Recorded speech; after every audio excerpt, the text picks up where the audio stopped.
Assalamualaikum warahmatullahi wabarakatuh. Alhamdulillah wassalatu wassalamu ala Rasulillah wa ala alihi wa ashabihi wa mawala. Asyhadu an la ilaha illallah wahdahu la syarika lah wa asyhadu anna Muhammadan abduhu wa rasuluhu wa safiyuhu wa khaliluh. Balagha risalah addal amanah wa nasahal ummah wa jahada fillahi haqqa jihadi. Alhamdulillah jamaah sekalian Masjid Baitul Muhajirin yang dirahmati oleh Allah. Pertama, marilah kita bersyukur kepada Allah Subhanahu wa taala, Zat yang Maha Kaya dan Maha Mengkayakan. Tidak ada seorang pun di antara kita yang bisa kaya kecuali diizinkan oleh Zat yang Maha Kaya. Begitu juga tidak ada seorang pun di antara kita yang bisa hidup miskin, tidak punya apa-apa, utang numpuk di mana-mana, kecuali keadaan itu juga diizinkan oleh Zat yang Maha Kaya. Kita bersyukur kepada Allah, Zat yang Maha Hidup dan Maha Memberikan kehidupan. Tidak ada seorang pun di antara kita yang bisa hidup sampai pagi hari ini kecuali diizinkan oleh Zat yang Maha Memberikan kehidupan. Saudara-saudara kita yang meninggal tahun kemarin, saudara-saudara kita yang meninggal bulan kemarin, bahkan saudara-saudara kita yang meninggal kemarin sore, sama-sama memiliki keyakinan seperti keyakinan kita pagi hari ini, bahwa besok, pekan depan, bulan depan, tahun depan, dan beberapa tahun berikutnya mereka masih akan tetap hidup. Tapi ketika ajalnya sudah tiba, la yastakhiruna sa'atan wa la yastaqdimun. Tidak ada seorang pun di antara kita yang bisa mempercepat, dan tidak ada seorang pun di antara kita yang memperlambat datangnya ajal masing-masing. Banyak orang bahagia bukan karena banyak hartanya. Banyak orang hari ini bahagia karena pandai bersyukur dengan apa yang Allah berikan dalam hidupnya. Banyak orang tidak bahagia bukan karena tidak punya apa-apa. Banyak orang tidak bahagia karena terlalu fokus mencari sesuatu yang tidak ada. Ada orang yang karirnya mapan, bingung gak punya pasangan. Ada yang sudah punya pasangan malah bingung gak punya kerjaan. Ada orang yang gajinya tinggi tapi kerjanya jauh dari anak dan istri. Ada orang yang kantornya dekat dengan rumah cuma penghasilannya pas-pasan. Ada yang istrinya cantik tapi cerewet, Pak. Ada yang gak cerewet cuma gak cantik.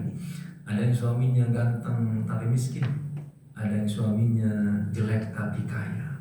Imam Hasan Al-Basri mengatakan, alimtu anna rizqi la yakhudha khairi fatma'anna qalbi. Aku tahu bahwa rizki sudah tertakar, mustahil tertukar, maka hatiku menjadi tenang. Jamaah sekalian, pagi hari ini kita akan membahas sebuah tema, perbaiki amal di sisa usiamu. Entah kita meninggal usia berapa, kita tidak pernah tahu. Entah habis sholat subuh kita masih bisa sholat zuhur, kita juga tidak pernah tahu. Entah kita bisa berganti tahun baru juga kita tidak pernah tahu. Imam Asy-Syafi'i rahimahullah mengatakan, tazawwal 'anid dunya fa innaka la tadri idza janna 'alaika al-lailu hal ta'ishu ila fajri. Sejenak kita lupakan gemerlapnya dunia karena kita tidak pernah tahu ketika esok pagi tiba apakah jasad kita masih bernyawa. Jamaah sekalian, mungkin waktu kita SD, guru kita pernah menawarkan, anak-anak siapa yang bisa jawab duluan silakan pulang duluan.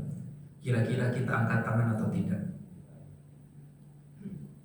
Kalau ada tawaran dari guru kita, yang bisa jawab duluan silahkan pulang duluan, kita mau jawab apa enggak? Kenapa? Seharusnya pulang senang. Kalau Allah yang bertanya, wahai hamba-hambaku yang ada di Baitul Muhajirin, siapa yang mau pulang duluan? Diam. Kenapa? Seharusnya setiap perpulangan ada kebahagiaan. Kita pulang dari sekolah, kita senang, Pak. SD, SMP, SMA, waktu kuliah, senang. Kenapa? Karena tidak punya masalah di rumah.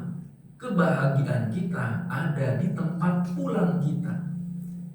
Tapi kenapa ketika Allah menawarkan kepada kita siapa yang mau pulang duluan, banyak orang tidak mau. Kenapa? karena banyak masalah di tempat pulangnya. Belum ada persiapan ketika dia harus berjumpa dengan Allah Subhanahu wa Ta'ala. Kira-kira ada yang mau pulang duluan, Pak? Gimana? Oh, kalau ada tawaran pulang ke Makassar, gimana, mau pulang duluan? Harusnya kita senang. Pulang harusnya kita senang. Maka Rasulullah SAW pernah menggambar beberapa garis, hadits riwayat Imam Bukhari. Kemudian di antara garis itu Rasulullah membelah menjadi beberapa garis lagi. Kata Rasulullah, inilah keinginan kalian yang tidak ada batasnya. Tapi ingatlah, ini adalah ajal kalian yang membatasinya. Kita menginginkan keluarga yang sakinah, mawaddah, warahmah. Kita menginginkan hidup mulia, dipuji oleh manusia. Kita menginginkan rumah yang besar, mobil yang mewah, kendaraan yang mahal, uang yang banyak. Tapi kata Rasulullah SAW, garis inilah yang membatasi kehidupan kalian dan kematian kita. Bapak Ibu sekalian, kalau kita melihat orang meninggal dunia, perasaan kita seperti apa? Apakah kita senang? Atau kita merasa sedih karena kita ditinggalkan? Semua pemandangan itu hari ini kita saksikan terjadi kepada orang lain. Tapi yakinlah suatu saat kita sendiri yang akan masuk ke dalam keranda itu. Kenapa kita masih dihidupkan oleh Allah Subhanahu wa Ta'ala? Kata ulama, ada 3 alasan kenapa kita masih dihidupkan sampai pagi hari ini. Yang pertama, karena jatah rizki kita masih ada. Kata Rasulullah SAW, "Fa'innahu la yamutu nafsun hatta yastakmila rizquhu." Tidak mungkin seseorang meninggal dunia sampai menerima semua jatah rizkinya. Misal, seumur hidup jatah rizki kita 50 miliar. Kita tidak akan meninggal sampai kita mendapatkan 50 miliar. Ada orang meninggal di usia muda karena 50 miliarnya sudah tidak dapatkan semuanya. Berupa pekerjaan, berupa kendaraan, berupa proyek, berupa rumah, berupa aset, berupa tanah, ruko. Sudah habis semua jatah rizkinya, kata Allah, kembali kepadaku. Opsi kita, pilih saja Pak. Usia panjang tapi rizkinya dikasih bertahap, atau dikasih sekaligus langsung kaya kemudian meninggal dunia. Kira-kira Bapak itu pilih yang mana? Kaya di usia muda cepat meninggal dunia, atau hidup sederhana tapi usianya panjang? Kita pilih yang mana? Kaya tapi panjang. Alhamdulillah. Ini pilihan yang dibuat-buat. Baik, rizki kita masih ada. Jamaah sekalian, jangan mengkhawatirkan sesuatu yang belum terjadi. Ada seseorang mau pensiun, Ustaz, saya mau pensiun, saya khawatir kalau saya pensiun nanti anak saya bisa kuliah apa enggak. Kalau saya sudah pensiun masih bisa ngasih nafkah proporsional ke istri atau enggak. Nanti kalau saya pensiun nanti penghasilan kita dari mana? Kapan Bapak pensiun? 3 tahun yang akan datang. Pensiunnya 3 tahun yang akan datang, sedihnya hari ini. Nah, orang yang seperti ini biasanya cepat. Cepat apa? Cepat innalillahi wa inna ilaihi rajiun. Ini yang disebut dengan bias impact. Sesuatu yang belum terjadi tapi sedihnya sudah dirasakan. Saat kalau bulan depan kami gak bisa bayar cicilan gimana? Kapan jatuh temponya? Tanggal 25. Sekarang tanggal berapa? Masih tanggal 1.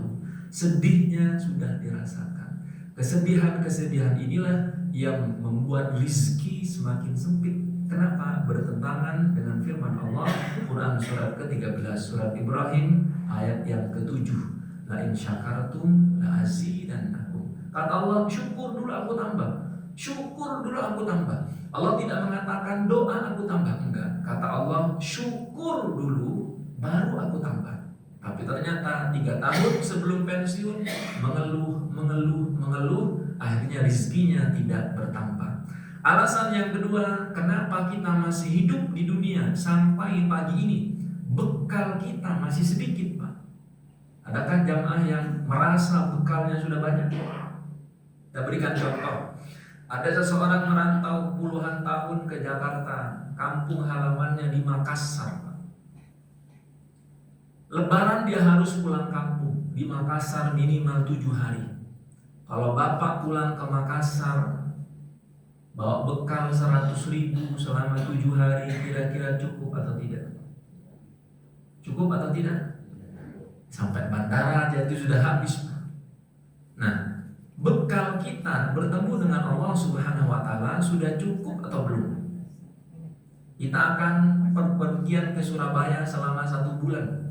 Bekal kita hanya 10.000. Kira-kira cukup atau tidak? Gak cukup, Pak. Sampai bandara sudah habis.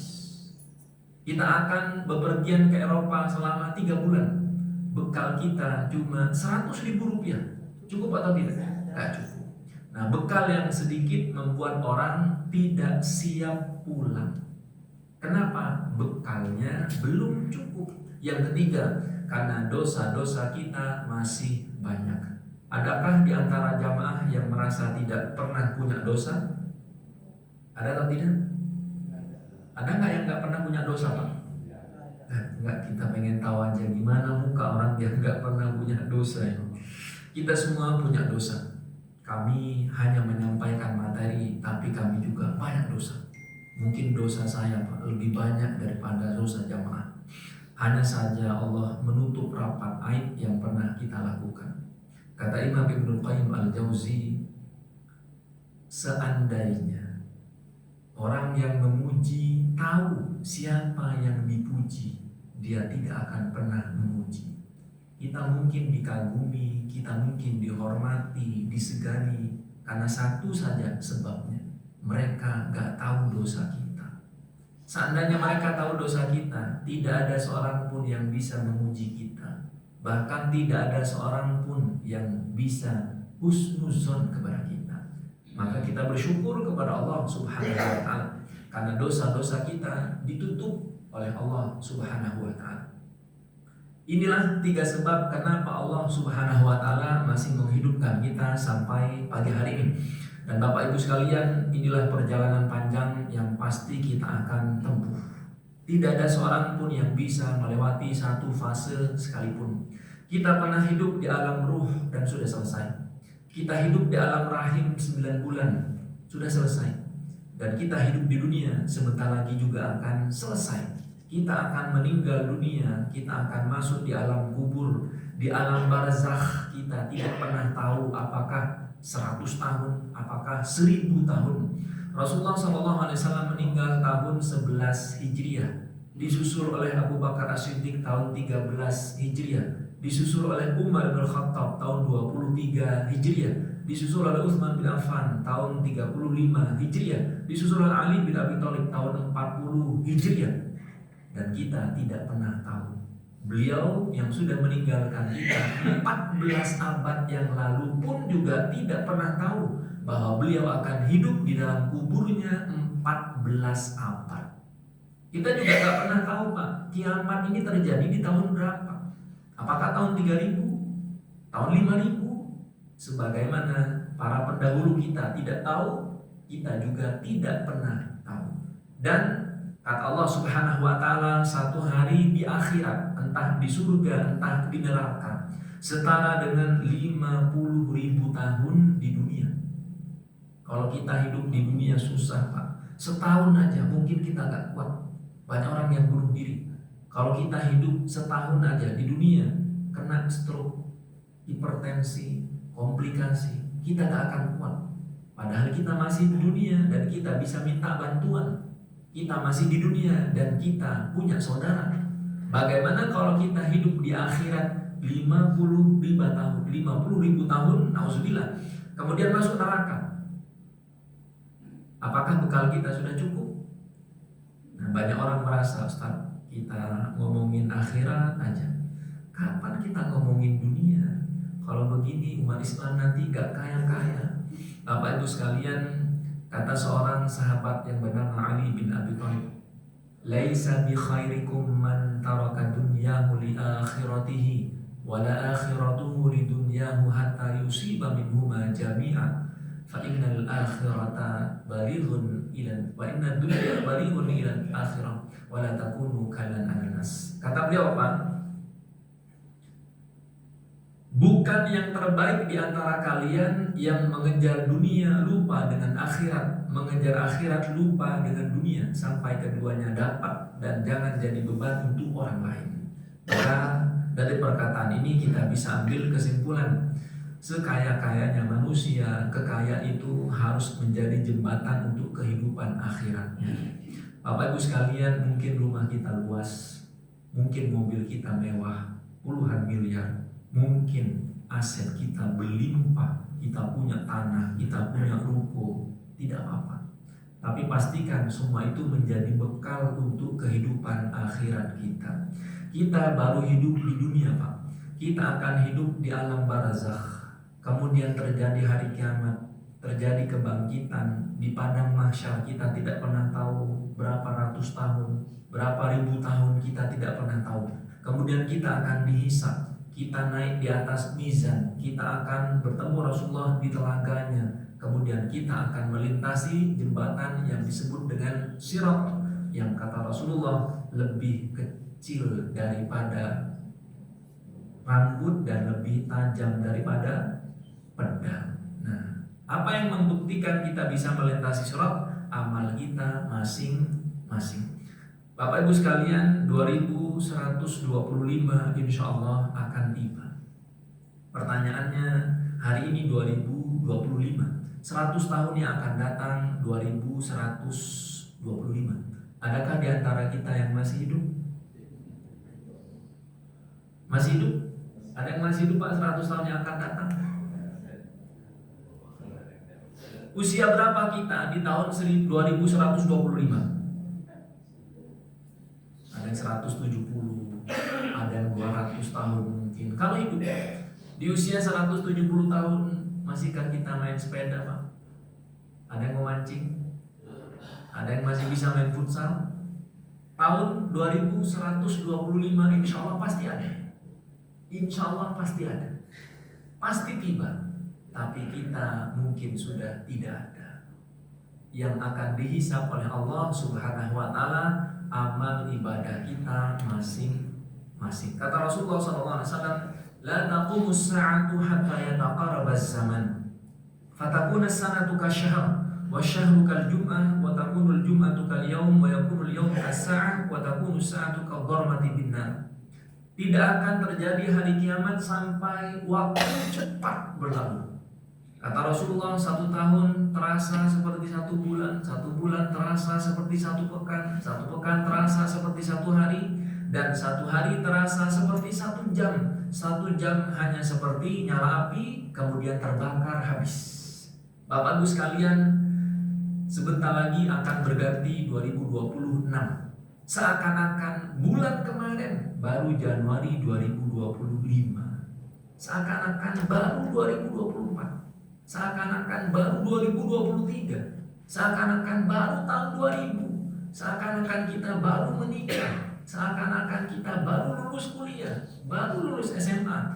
Dan kenangan itu masih ada, Pak. Yang akan tersisa hisab kita di hadapan Allah Subhanahu wa Ta'ala. Semakin banyak maksiat di sebuah tempat, waktu akan berlalu semakin cepat. Sekali lagi, semakin banyak maksiat di sebuah tempat, waktu akan berlalu semakin cepat. Bapak Ibu silahkan buktikan kalau kita pulang kampung. Ada yang ke Makassar, ke Sulawesi, ada yang ke Semarang, Jawa Tengah, ada yang ke Jawa Timur. Kalau kita di kampung, Pak, waktunya lama sekali. Sama-sama 24 jam. Kenapa? Ketika kita di kampung waktu terasa panjang, karena keberkahannya, karena sedikit tempat maksiatnya. Kalau di Jakarta, Pak, habis sholat subuh kita kajian, habis kajian kita sarapan, lihat jam sudah jam 8. Olahraga sebentar, lihat jam sudah jam 10. Ngobrol, nonton, kita melakukan rutinitas kita, ternyata sudah azan zuhur, dikit-dikit sudah asar, dikit-dikit azan maghrib, begitu setiap hari.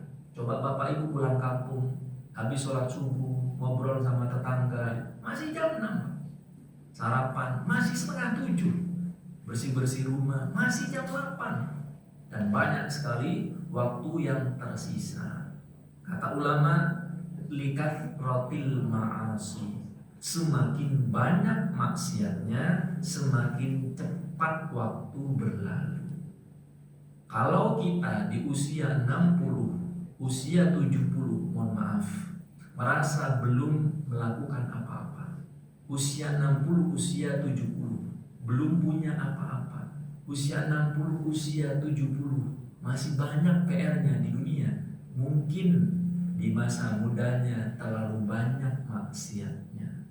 Karena setiap orang sama-sama punya 24 jam, tapi tidak semua orang bisa beribadah maksimal. Apa yang membedakan antara orang yang banyak ibadahnya dengan yang sedikit ibadahnya? Maksiatnya. Semakin banyak kemaksiatan kita, semakin hilang berkahnya. Kita praktekkan, ada anak usia 5 tahun sudah bisa membaca Al-Quran. Ada bapak-bapak 50 tahun masih Iqra 1. Ada anak-anak usia 10 tahun sudah hafal juz Al-Quran. Ada yang sudah mau 70 tahun belum bisa baca Al-Quran. Apa yang membedakan? Keberkahan hidupnya. Ini yang akan kita pelajari. Bapak Ibu sekalian, Allah Subhanahu wa Ta'ala sudah menegaskan siklus kehidupan kita dan pasti terjadi. Artinya, kalau Allah mengatakan dalam Al-Quran pasti terjadi. Masa-masa ini pasti akan kita lewati. Afahasibtum annama khalaqnakum abatha wa annakum ilaina la turja'un. Maka apakah kamu mengira bahwa sesungguhnya kami menciptakan kamu secara main-main saja, dan bahwa kamu tidak akan dikembalikan kepada kami? Semua harus kembali kepada Allah. Kita pernah PAUD, kita pernah TK, kita pernah SD, SMP, SMA, menikah, kemudian bekerja, punya anak, di usia tua, dan sebentar lagi akan meninggal dunia. Siapa yang tidak bisa meninggal dunia? Tidak ada, kecuali Allah Subhanahu wa Ta'ala. Bahkan malaikat pencabut nyawa di akhirnya akan meninggal dunia. Semua pasti meninggal dunia. Siapa yang tidak meninggal dunia? Hanya Allah Subhanahu wa Ta'ala. Kira-kira Pak, kalau Allah memberikan usia kepada kita, Bapak pengen usia berapa? 60 cukup? 70? 100 tahun cukup?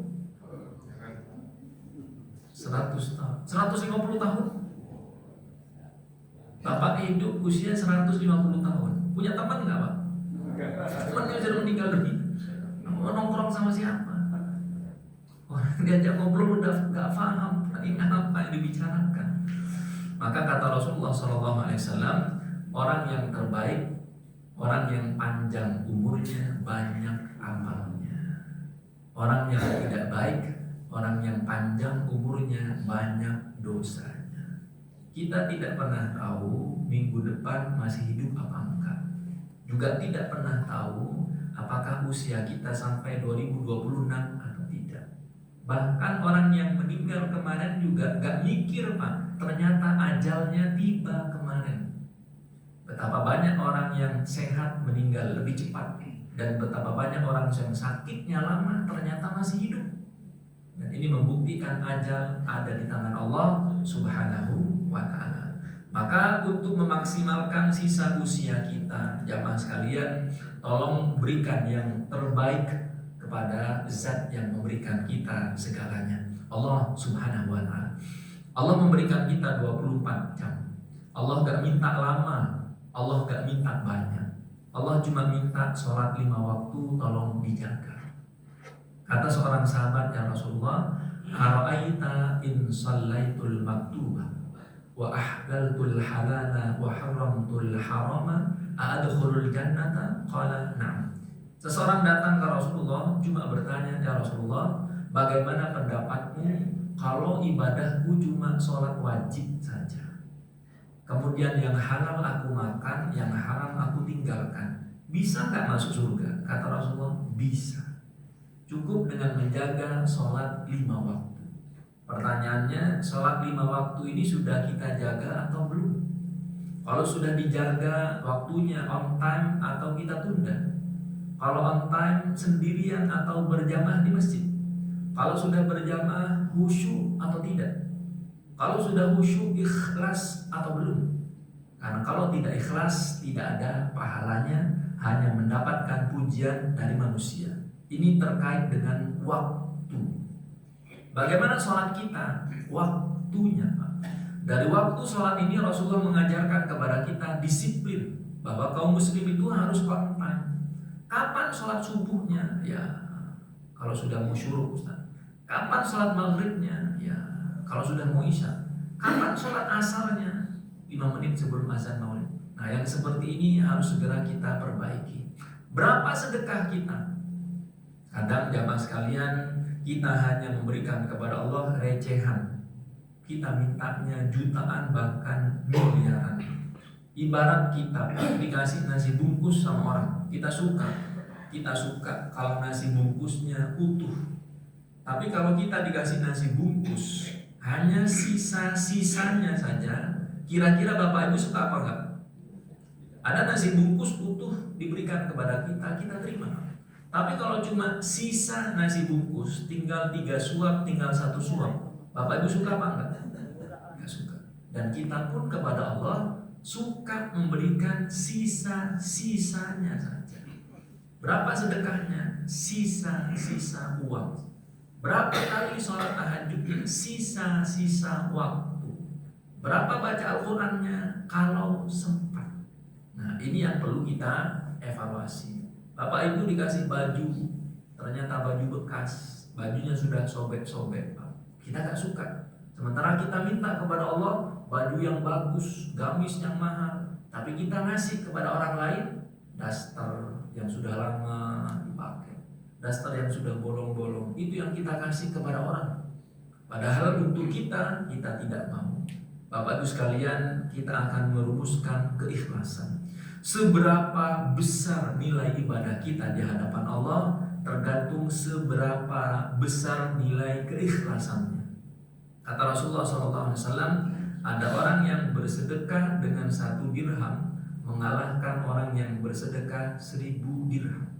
1 dirham katakanlah 100.000 rupiah. 1000 dirham kali 100.000 berapa? Katakanlah 100 juta rupiah. Orang yang sedekah 100.000 pahalanya bisa lebih besar daripada orang yang sedekah 100 juta. Kok bisa seperti itu, Ustaz? Ya, yang 100.000 itulah duit satu-satunya yang dia sedekahkan, Pak. Yang 100 juta itu tidak seberapa. Itu cuma sisa-sisa dari duitnya yang 100 miliar. Maka Allah tidak melihat nominal, yang Allah lihat adalah ikhlas atau tidaknya. Bagaimana merumuskan keikhlasan ini? Amal dibagi dengan harapan, itulah hasilnya. Ada seseorang melakukan ibadah 1 yang diharapkan 2. Dia berharap pahala dari Allah, juga berharap pujian dari manusia. Berapa hasilnya? Setengah, kalau dapat. Ada orang melakukan 1 ibadah, sholat kah, sedekah kah, bantu orang kah, yang diharapkan ada 1, berarti hasilnya 1. Keikhlasan itu 1 ibadah, kita tidak mengharapkan apa-apa kecuali Allah Subhanahu wa ta'ala. Berapa pahalanya? Tak terhingga. Pertanyaannya, ibadah kita yang mana yang tidak ada harapan pujian dari manusia? Ibadah kita yang mana yang tidak ketahuan banyak orang, yang kita harapkan hanya akhirat kita? Ibadah kita yang mana yang kita harapkan akan menjadi andalan nanti di akhirat? Bapak Ibu harus punya ibadah tertentu yang menurut kita ini, insya Allah Ustaz, dengan ibadah ini saya akan selamat dari siksa neraka. Nah, tolong pilih Pak beberapa ibadah yang kita istiqomahkan dan tidak banyak orang yang tahu, bahkan pasangan pun tidak ada yang tahu. Ya, ada sebuah kisah banyak dikisahkan oleh dai-dai di Timur Tengah termasuk di Saudi Arabia. Ini kisah nyata Pak. Seorang syekh menceritakan kisah ini terjadi di Mekah. Ada seseorang ulama di Maroko bermimpi bertemu dengan Rasulullah Shallallahu Alaihi Wasallam. Cari satu nama dan kabarkan kepada dia, dia akan masuk surga. Ini kisahnya nyata. Apa yang terjadi? Orang Maroko ini akhirnya umroh karena orang yang disebutkan oleh Rasulullah harus ditemui di Mekah. Disebutkan namanya langsung. Akhirnya datanglah beliau, ini seorang ulama di Maroko, datang ke Mekah, umroh. Setelah umroh, beliau ketemu dengan kerabatnya di Mekah dan bertanya, bisakah saya mendapatkan nama ini? Akhirnya datang ke pengurus, kemudian datang ke yang mengurus, mungkin di sini RT RW. Sampai di Mekah ditanyakan, apakah orang ini bisa kita temui? Kata RW-nya, gak mungkin. Orang ini tidak seperti yang Anda harapkan. Kalau di mata manusia, orang ini banyak sekali dosanya. Di mata manusia, orang ini tidak terlihat seperti orang yang harus dimuliakan. Apalagi Anda seorang syekh, Anda seorang ulama dari Maroko, tiba-tiba Anda mencari satu nama ini. Tapi ulama ini maksa, karena Rasulullah mengajarkan, tolong cari. Rasulullah memerintahkan, sampaikan. Maka akhirnya disampaikan Pak. Kebetulan orang ini ternyata di pojok sebuah perumahan, jarang kelihatan di masjid. Tapi kata Rasulullah, sampaikan kepadanya, dia pasti masuk surga.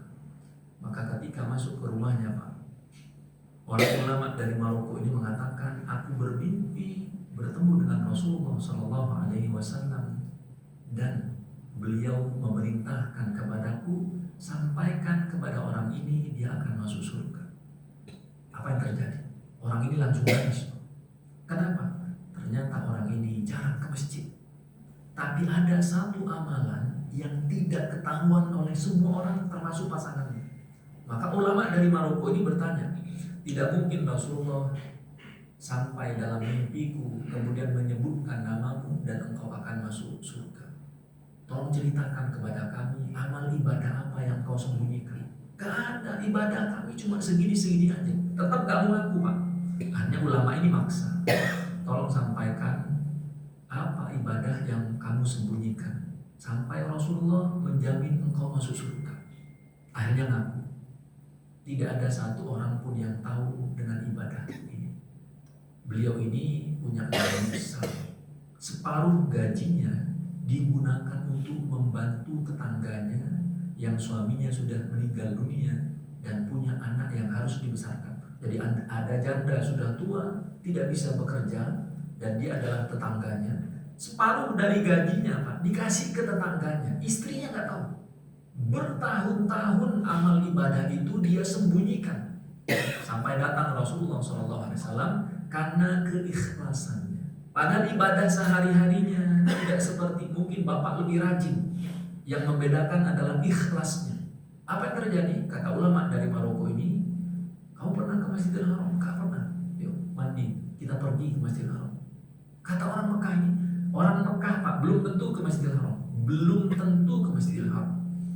Yang pernah bertemu dengan seseorang TKI, Masya Allah, beliau 10 tahun di Mekah, cuma 1 kali ke Masjidil Haram. 1 kali ke Masjidil Haram.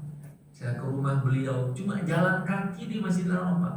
Mungkin kami jalan kaki ke Masjidil Haram dari rumah beliau ini mungkin 10 menit. Kami tanya berapa kali haji, berapa kali umroh. Cuma 1 kali selama 10 tahun ke Masjidil Haram. Jadi jangan dikira orang yang di Mekah tiap hari ke Masjidil Haram. Tidak semuanya Allah izinkan sholat di Baitullah meskipun tinggal di Mekah. Singkat cerita, orang Mekah ini kemudian sampailah ke Masjidil Haram untuk pertama kalinya. Langsung sholat Pak, berdampingan dengan ulama dari Maroko ini. Sholat Qobliyah. Habis itu sholat Maghrib. Begitu sholat Pak, dalam sujudnya, sujud dengan yang sangat lama. Sampai imam selesai masih sujud.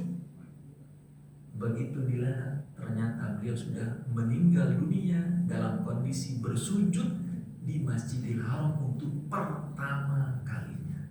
Apa ibadahnya? Ada ibadah yang dirahasiakan dan tidak ada seorang pun yang tahu, yaitu membantu orang lain. Maka Bapak Ibu sekalian, jangan terlalu pede dengan ibadah yang kita rutinkan. Belum tentu diterima oleh Allah Subhanahu wa Ta'ala. Tapi tolong cari ibadah yang gak ketahuan orang dan Bapak bisa rutinkan. Mungkin itulah yang lebih besar pahalanya. Kira-kira sudah ketemu ibadah apa yang akan kita rutinkan? Pokoknya orang nggak tahu Pak, orang nggak tahu. Ya Ustaz, ada jamaah ini tiba-tiba dia naruh tiap hari Jumat 10 juta misalnya. Gak ada yang tahu. Tulisannya cuma hamba Allah. Tiap hari Jumat, gak ada yang tahu. Nah, mungkin ibadah ini yang akan menyelamatkan kita dari siksa Allah. Mungkin ibadah kita diam-diam. Mungkin sholat tahajud. Jadi ibu-ibu mungkin kalau suaminya jalan kelihatan sholat tahajud, ibu harus husnuzon. Ya Ustaz, sejak nikah sampai sekarang gak pernah lihat suami saya sholat tahajud. Mungkin suaminya sholat tahajud, tapi ibu gak tahu karena diem-diem. Saking diem-diemnya sampai gak sholat sama sekali.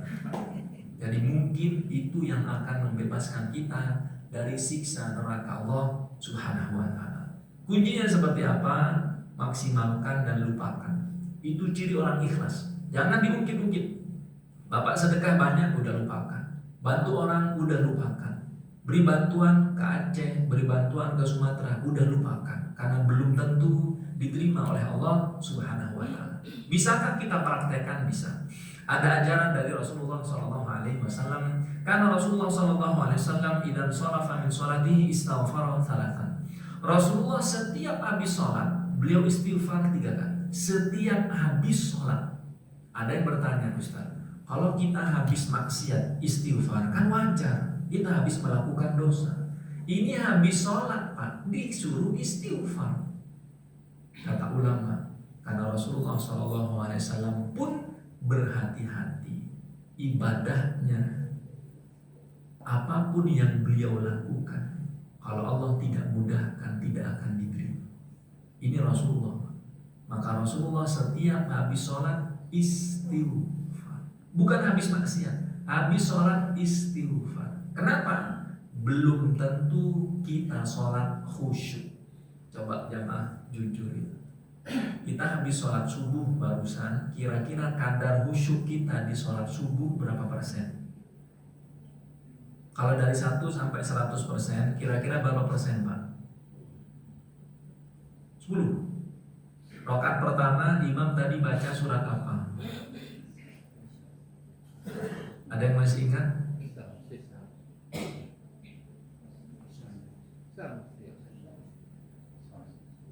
Asyams.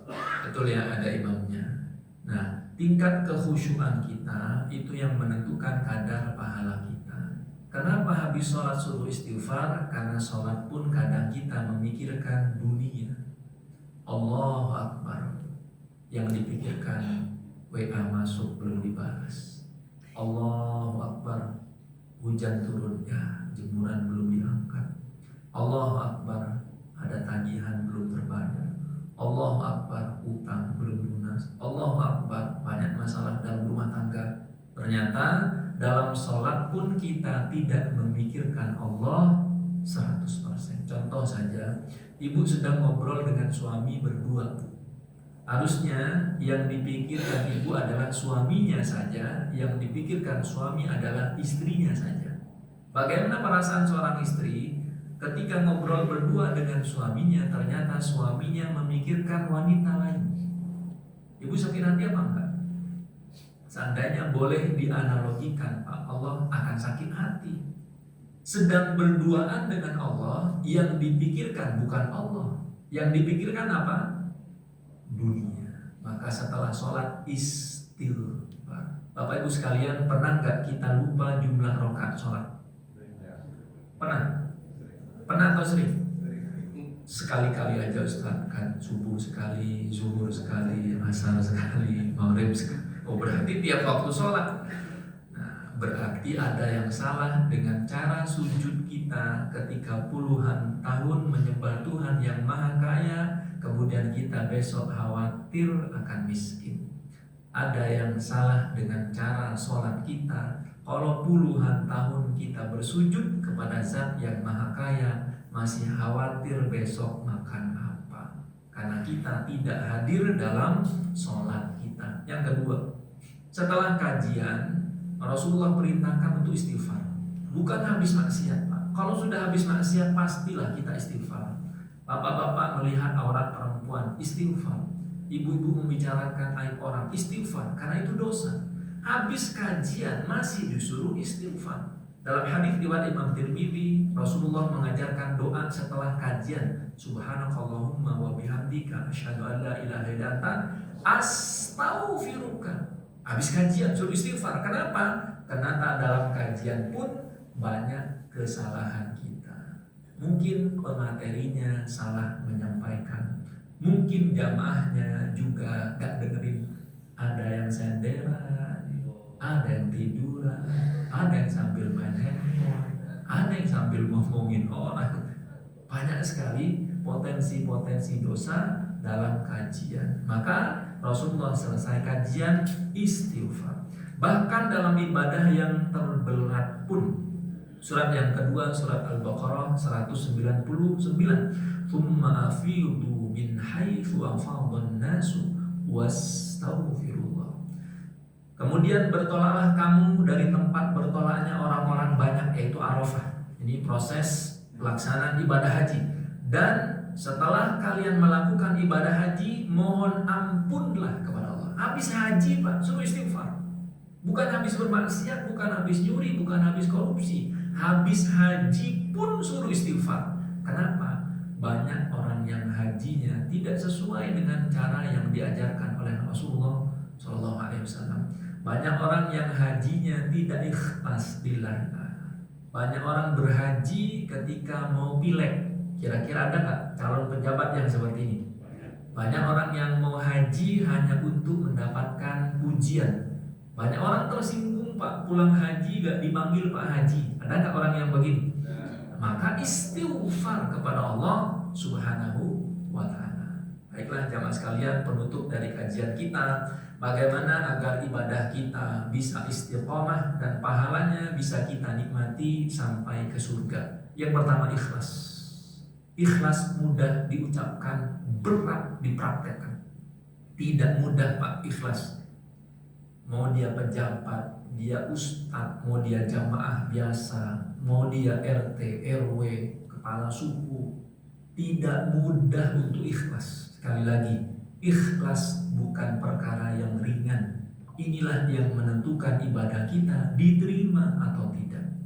Bahkan ketika iblis minta izin kepada Allah menggoda manusia, Allah izinkan, silahkan goda manusia. Tapi iblis tidak sanggup menggoda orang ikhlas. Kata iblis apa? Illa ibadaka minhumul mukhlasin. Ya Allah, akan aku sesatkan semua manusia kecuali yang ikhlas. Yang ikhlas ini, Pak, iblis pun gak bisa goda kita. Kalau kita ikhlas, maka kalau kita beribadah sudah ikhlas, insya Allah akan istiqomah.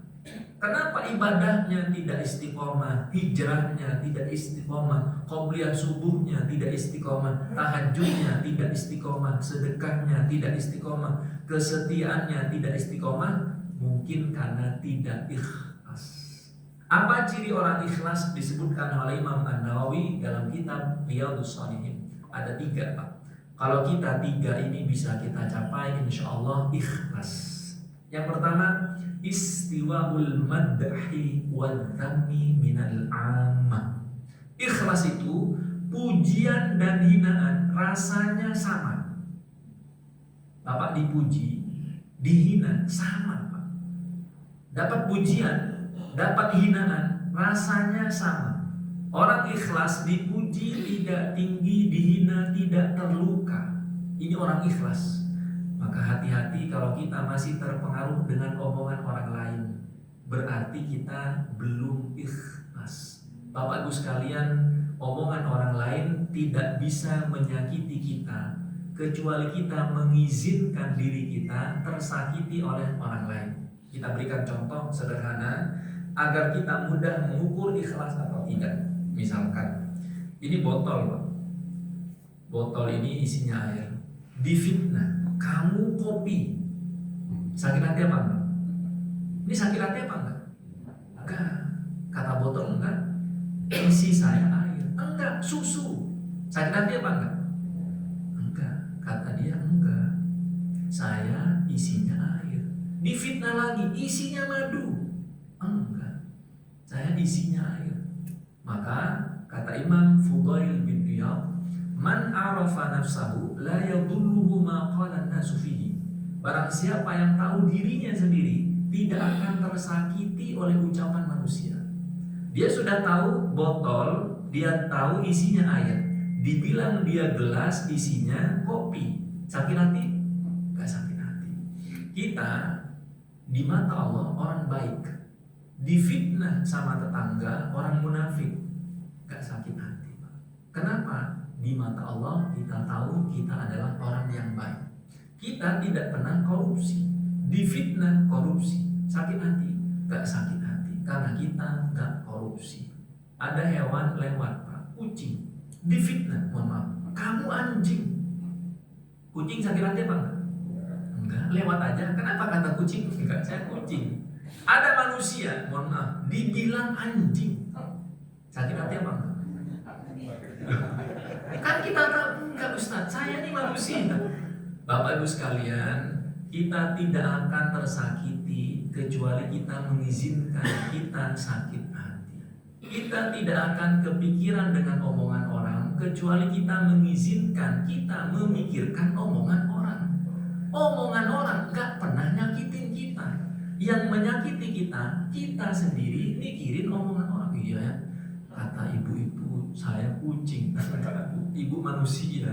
Iya Ustaz, kata tetangga saya ini binatang. Enggak, ibu itu manusia. Nah, banyak hal yang seharusnya kita dalam kondisi bahagia, tapi kita menyiksa diri kita masing-masing. Sekali lagi, kalau botol isi air difitnah, isinya kopi, sakit hati apa enggak? Gak sakit hati. Dia tahu kan dia isinya air. Begitu juga dengan orang yang sudah ikhlas, tidak mudah baper, gak mudah sakit hati. Kita berikan contohnya Imam Syafi'i. Imam Syafi'i ini muridnya Imam Malik.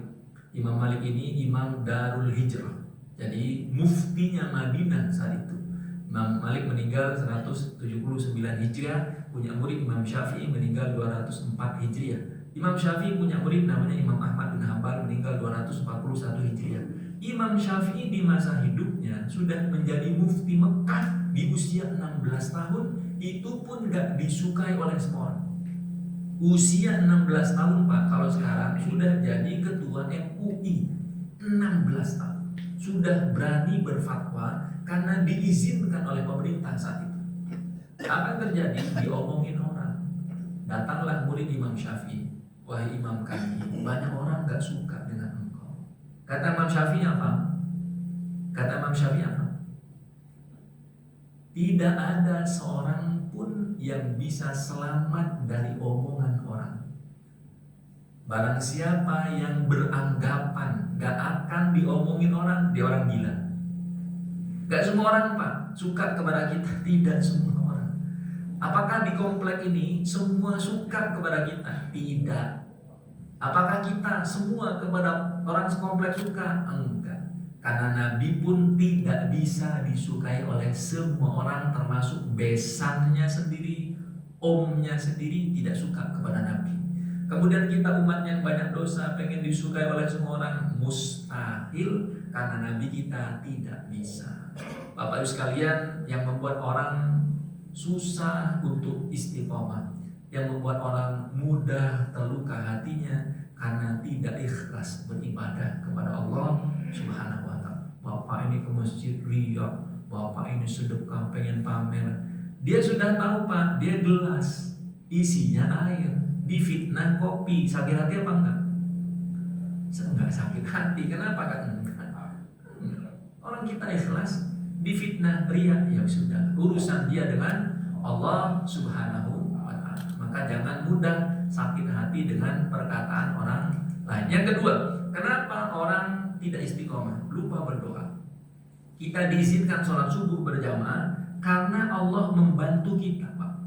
Kalau Allah gak bantu, mungkin sakit, mungkin malas, mungkin ketiduran. Maka hari ini yang sholat subuh berjamaah dibantu oleh Allah Subhanahu wa Ta'ala. Maka berdoa agar kita istiqomah hingga husnul khatimah. Satu-satunya musibah yang terbesar di muka bumi ini adalah mati dalam kondisi su'ul khatimah. Bukan kemiskinan, bukan kelaparan, bukan bencana, bukan banjir, bukan gempa bumi. Musibah terbesar bagi seorang hamba adalah mati dalam kondisi su'ul khatimah. Karena gak ada obatnya, Pak. Kalau miskin, diajari kompetensi, dikasih modal, dia usaha, insya Allah akan kaya. Tapi kalau sudah su'ul khatimah, gak ada obatnya. Kemudian yang ketiga, tolong pelihara circle soleh kita masing-masing. Tidak kebetulan kita bertetangga dengan orang Makassar, tidak kebetulan kita bertetangga dengan orang Semarang, gak kebetulan kita bertetangga dengan orang Brunei, gak kebetulan. Allah mengizinkan kita bertemu dengan mereka di dunia, dan insya Allah mereka lah tetangga kita di surga. Coba Bapak Ibu lihat orang sebelah kanan dan sebelah kirinya, kira-kira ahli surga atau bukan? Kayaknya yang di pojok itu bukan. Ini baru di dunia sudah Alhamdulillah. Kemudian yang keempat, menyibukkan diri dengan kebaikan. Di dunia tidak ada yang kosong, Pak, pasti ada isinya. Kalau jam 1 kita punya waktu kosong, opsinya hanya satu di antara dua, ibadah atau maksiat. Kalau handphone kita tidak digunakan untuk ibadah, opsinya akan digunakan untuk maksiat. Kalau medsos kita tidak digunakan untuk kebaikan, dakwah, menyebarkan quote-quote motivasi, maka akan dihadirkan oleh konten-konten yang tidak baik. Kalau TikTok kita tidak digunakan untuk beribadah, akan banyak potensi untuk bermaksiat. Kita punya kuota katakanlah 1 bulan 100 giga. 100 giga ini lebih banyak dapat pahala atau lebih banyak dapat dosa?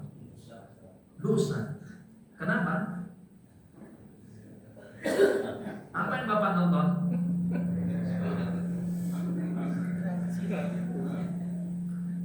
Bapak Ibu sekalian, dosa online dampak buruknya offline.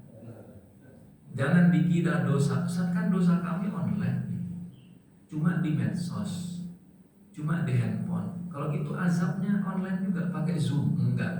Azabnya offline. Setiap dosa yang kita lakukan online ataupun offline, azabnya offline. Sakit, kekurangan harta, ditipu orang, keselio, musibah, dan sebagainya. Maka sibukkan diri dengan kebaikan. Ada seorang imam, Imam Ahmad bin Hanbal, meninggal tahun 241 Hijriah, masih abad ketiga. Ini dari kalangan salafus saleh. Beliau adalah muridnya Imam Syafi'i. Imam Ahmad bin Hanbal ini terkenal dengan ibadah yang istiqomah ibadahnya. Sampai putra beliau namanya Abdullah bin Ahmad bin Hanbal bertanya, ditanya oleh muridnya, wahai Abdullah, kamu kan lihat ayahmu sholat seperti apa? Iya. Gimana ayahmu sholat malam? Kata Abdullah menceritakan ayahnya Ahmad bin Hanbal. Kata Abdullah ini, ayahku kalau sholat malam, kalau sakit, sholat malamnya 150 rakaat. Kalau sakit, meriang, flu, batuk, masuk angin, mungkin habis dikerokin, itu 150 rakaat. Kalau sehat, 300 rakaat. Capek apa enggak? Ada enggak jamaah di sini yang sholat malamnya 300 rakaat? Sampai bengkak, Pak. Bengkak. Rasulullah juga kalau sholat malam, kata Aisyah radhiyallahu ta'ala, kan yang paling tahu ibadah suaminya di rumah pasti istrinya. Maka yang tahu ibadah Rasulullah adalah istrinya. Kata Aisyah, karena Rasulullah SAW idza shalla hatta tazla'a qadamahu. Rasulullah kalau sholat malam sampai bengkak kakinya. Coba Bapak Ibu lihat kaki masing-masing sudah bengkak. Bengkak karena sholat ya. Bukan, ya kalau asam urat beda lagi Pak urusannya. Bengkak karena sholat itu Rasulullah. Imam Ahmad bin Hanbal 300 rakaat setiap malam kalau sehat, 150 rakaat kalau sakit. Maka muridnya bertanya, wahai imam, mata roha, Kapan kita mau istirahat? Kalau tiap malam sholatnya begini, kapan kita mau istirahat? Kata beliau apa? Fi awwali yaumin wada'ta qadamaika fil jannah. Silahkan istirahat kalau kakimu sudah sampai di pintu surga. Sebelum sampai ke pintu surga, jangan istirahat. Bapak Ibu sekalian, Allah menjanjikan kehidupan di surga bukan 60 tahun, 70 tahun seperti kehidupan di dunia. Allah menjanjikan surga itu kehidupan abadi, khalidina fiha abada, selama-lamanya. Terasa gak adil, Pak. Kan kita ibadahnya 60 tahun, kok dikasih surga selama-lamanya? Sama seperti kita punya karyawan kerjanya cuma 6 tahun. Kan seharusnya gajinya 6 tahun, kok digaji seumur hidup? Nah, ini terasa tidak adil. Maka Imam Jalaluddin As-Suyuti, seorang imam abad ke-10 ya, beliau meninggal tahun 911 Hijriah, dari mazhab Syafi'i juga, beliau menyampaikan, kenapa Allah memberikan surga abadi selama-lamanya padahal hambanya cuma hidup 60 sampai 70 tahun? Kata beliau apa?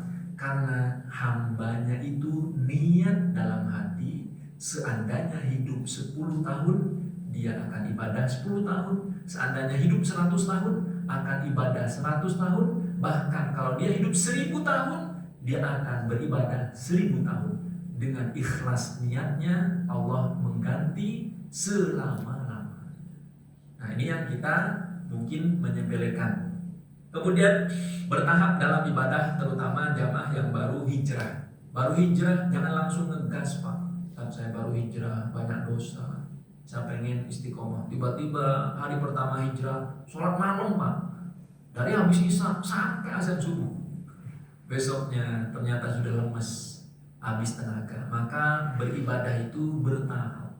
Dari yang wajib dulu 5 waktu, sudah 5 waktu berjamaah di masjid, sudah berjamaah di masjid tambah qabliyah ba'diyah, sudah qabliyah ba'diyah barulah sholat tahajud, sudah sholat tahajud baru sholat duha, tambah bertahap, jangan tergesa-gesa dalam beribadah. Kemudian belajar dan berdakwah, dua hal ini saling melengkapi.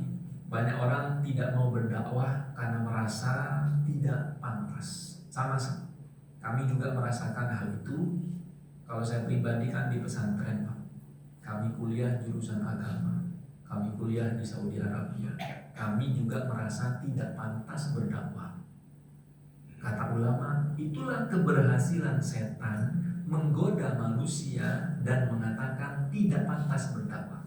Sampai saya bertemu dengan perkataan Imam Ibnu Rajab Al-Hambali. Beliau mengatakan, laulam ya'izin nasa illa ma'sumun minaz zalal lam ya'iz ba'da Rasulillah sallallahu alaihi wasallam ahad. Kata beliau, kalau seandainya yang boleh berdakwah hanya manusia yang tidak pernah punya dosa, berarti yang berdakwah cuma Rasulullah. Kenapa? Abu Bakar punya dosa, Umar bin Khattab punya dosa, Utsman bin Affan punya dosa, Ali bin Abi Thalib punya dosa. Artinya beliau manusia biasa tapi dijamin masuk surga oleh Rasulullah SAW. Yang tidak pernah punya dosa cuma siapa? Cuma Rasulullah. Maka Bapak Ibu sekalian, tolong berdakwah. Tapi jangan diartikan dakwah ini harus ngisi khutbah. Nanti kata Ustadz nih kami harus berdakwah. Datanglah ke DKM, Pak, tolong jadwalkan saya Jumat depan ya. Jangan begitu. Berdakwah itu bukan hanya khutbah, enggak. Berdakwah itu menampilkan yang baik. Ajak kawan untuk sholat. Ada konten yang bagus, share. Punya medsos, tolong update statusnya. Punya WA, tolong update statusnya. Isi-isi ayat-ayat Al-Quran, isi ini. Tapi Ustadz kami merasa belum pantas. Itulah kesuksesan setan menjaga dakwah. Akhirnya dunia dakwah hanya dimasuki orang-orang tertentu. Padahal Bapak Ibu punya kewajiban berdakwah. Tidak bisa kepada banyak manusia, 1-2 orang. Gak bisa 1-2 orang, minimal anak dan istrinya. Itulah kewajiban yang mungkin jarang kita tunaikan. Bagaimana caranya? Belajar. Setelah belajar disampaikan. Karena amal ibadah yang terus mengalir pahalanya, salah satunya adalah dakwah. Kata Rasulullah, idza mata ibnu Adam inqata 'amaluhu illa min thalathin shadaqatin jariyatin aw ilmin yuntafa'u bihi aw waladin shalihin yad'u lahu. Kalau kita meninggal dunia, pahalanya putus. Kalau bapak bekerja resign, gajinya putus. Kalau bapak bekerja pensiun, tunjangannya putus. Kalau bapak sudah gak jadi pejabat, tunjangannya putus. Rumah dinasnya putus, mobil operasionalnya putus. Itu maksudnya. Begitu juga kalau kita meninggal dunia, semua pahalanya putus kecuali 3. Yang pertama, sedekah jariah, ilmu yang bermanfaat, dakwah. Ilmu yang bermanfaat itu orang dapat ilmu didakwahkan, bukan ilmu yang banyak tapi tidak bermanfaat. Yang terakhir, Bapak Ibu sekalian, sabar. Sabar dalam beribadah. Sabar itu ada 3 kata ulama. Sabar dalam ketaatan, sabar untuk tidak bermaksiat, sabar menerima takdir dari Allah Subhanahu wa taala. Sekali lagi, sabar dalam ibadah. Salat tahajud, sabar. Subuh berjamaah, sabar. Hadir kajian, sabar. Sabar. Yang kedua, sabar tidak bermaksiat. Orang miskin bisa Pak sabar tidak bermaksiat. Kenapa? Gak ada duitnya. Bapak kenapa gak mampu? Gak ada duitnya Ustaz. Bapak kenapa setia sama istri? Gak ada duitnya Ustaz. Ibu-ibu mohon maaf. Tandanya suami-suami ibu yang di sini punya duit semuanya 10 triliun. Kira-kira Bapak bisa setia apa enggak? Belum tentu. Belum tentu. Banyak orang setia bukan karena iman dan takwanya, tapi gak ada dananya. Kalau Bapak punya 10 triliun bisa setia? Belum tentu. Belum tentu. Dan kita setia dibantu sama Allah. Pengen maksiat lagi gak punya duit, lagi punya duit gak pengen maksiat, akhirnya gak maksiat. Karena banyak orang tidak dibantu sama Allah, gak punya duit pun ke tempat maksiat. Kenapa? Dibayarin. Ada yang pernah seperti itu? Ya, beristighfar kepada Allah Subhanahu wa taala. Penutup dari kajian kita, wasiat dari Imam Ali bin Abi Thalib radhiyallahu ta'ala anhu. Dakhala Ali bin Abi Thalib radhiyallahu anhu al-maqabir faqal amal manazila faqad sukinat wa amal amwal faqad qusimat wa amal azwaj faqad nuqihat. Hadha khabaru ma indana fama khabar indakum. Thumma qala walladhi nafsi biyadihi law adina lahum fil kalam la akhbaru anna khairaz zad taqwa. Suatu ketika Imam Ali bin Abi Thalib radhiyallahu ta'ala anhu, khalifah yang keempat, datang ke pemakaman. Kemudian beliau berkata kepada penghuni kubur. Apa kata beliau? Amal manazil faqad sukinat. Wahai para penghuni kubur, rumah-rumah kalian sudah ada yang nempatin. Bapak kalau sudah meninggal mungkin rumahnya dijual sama ahli warisnya. Rumah-rumah kalian yang dulu kalian banggakan udah dijual. Itu kalau lunas Pak. Kalau masih KPR kan bisa dilelang. Rumah-rumah kalian udah dijual. Wa amwal amwal faqad sukinat. Harta-harta yang kalian cari setengah mati, mobil kalian, duit kalian, emas kalian, moge kalian, semua sudah dibagi-bagikan. Wa amal azwaj faqad nukihat. Ibu-ibu ketika meninggal dunia, suaminya udah nikah lagi, udah selesai. Mungkin kalau bapak meninggal duluan, istrinya akan menikah lagi. Kemudian kata Ali bin Abi Thalib radhiyallahu ta'ala, hadza khabaru ma indana. Inilah kabar dari kami yang masih hidup di dunia. Lalu apa kabar kalian yang bisa kalian informasikan ke kami dari alam kubur kalian? Kata Ali bin Abi Thalib, lau adina lahum fil kalami laqalu anna khairaz zadi taqwa. Seandainya orang di dalam kubur boleh berbicara kepada orang yang masih hidup, mereka pasti mengatakan bekal yang terbaik adalah takwa. Apa itu takwa? Takut kepada Allah di semua tempat, di semua waktu. Belum dikatakan bertakwa kalau kita takutnya kepada Allah cuma di masjid. Keluar dari masjid, lisan kita bergibah. Belum dikatakan kita bertakwa kalau tempat kita beribadah cuma di tempat sujud. Setelah salam, kemudian tangan kita bermaksiat. Belum dikatakan bertakwa kalau kita takut kepada Allah cuma di rumah ketika ada anak istri, keluar kota kita bermaksiat. Belum dikatakan bertakwa kalau kita takutnya kepada Allah cuma di Indonesia, keluar negeri kita bermaksiat. Belum dikatakan bertakwa kalau kita cuma bisa menjaga mata di tempat musola kita, dalam kondisi sendirian di kamar, di handphone kita melihat aurat perempuan. Nauzubillah min dzalik. Inilah Bapak Ibu yang bisa kita pelajari. Semoga ilmu yang sedikit bisa memberikan banyak manfaat.